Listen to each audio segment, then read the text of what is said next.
தமிழர்களுடைய திறனை பார்த்து உலகத் தலைவர்கள், தொழிலதிபர்கள் வியக்குறாங்கன்னு சூப்பர் ஸ்டார் ரஜினிகாந்த் பேசியிருக்காரு. அவர் எங்க பேசினாரு அப்படின்றத தான் பார்க்க போறோம். ஸ்கிப் பண்ணாம பாருங்க. அமெரிக்கால இயங்கிட்டு இருக்கிற தமிழ்நாடு அறக்கட்டளையுடைய பொன்விழாவை அடுத்து சூப்பர் ஸ்டார் ரஜினிகாந்த் அங்க போக முடியல அப்படின்றதுனால கான்ஃபரன்ஸ்ல தோன்றி பேசியிருக்காரு. இந்த விழா அமெரிக்கால இருக்கிற சிகாகோ நகர்ல நடந்துச்சு. அங்க நம்ம இசைஞானி இளையராஜா இசை கச்சேரி நிகழ்த்தினாரு. தலைவர் சூப்பர் ஸ்டார் ரஜினிகாந்துக்கு நிறைய கமிட்மெண்ட்ஸ் இருக்கிறதுனாலையும் சந்திரபாபு நாயுடு பதவியேற்பு விழால கலந்துக்க வேண்டியது இருக்கிறதுனாலையும் அவர் அங்க நேரா போக முடியல. அமெரிக்கா வாழ் தமிழர்கள் மத்தியில அவர் கான்ஃபரன்ஸ்ல தோண்டி பேசினாரு. சூப்பர் ஸ்டார் ரஜினிகாந்த் தமிழ்நாடு அறக்கட்டளை அமெரிக்கால செஞ்சுட்டு வர தொண்டுகளை பார்த்து பாராட்டினாரு.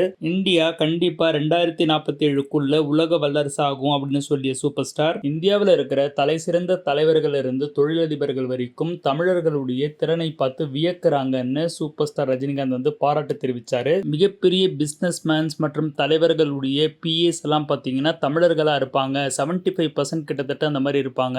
நானே சில பேர்கிட்ட கேட்டிருக்கேன், எப்படி நீங்க தமிழர்களை செலக்ட் பண்ணீங்க அப்படின்னு. அதுக்கு அவங்க சொல்ற விஷயம், தமிழர்கள் புத்திசாலிங்க, உழைப்பாளிங்க, நியாயமா இருப்பாங்க, அதனாலதான் நாங்க தமிழ் பீப்புள் செலக்ட் பண்ணியிருக்கோம் அப்படின்னு சொல்லிட்டு, தமிழர்கள் அதனாலதான் எங்க போனாலும் உயரிய பதவிகள் இருக்கிறது மட்டும் இல்லாம சந்தோஷமாவும் இருக்காங்கன்னு அவருடைய ஸ்டைல்லயே சொன்னாரு. இப்படி மனசார பாராட்டுறதுல தலைவர் சூப்பர் ஸ்டார் ரஜினிகாந்த்க்கு நிகர் சூப்பர் ஸ்டார் மட்டும்தாங்க. தலைவர் சூப்பர் ஸ்டார் ரஜினிகாந்துடைய இந்த ஸ்பீச்சை நீங்க எப்படி பாக்குறீங்க அப்படின்றது கமெண்ட்ஸ்ல தெரியப்படுத்துங்க.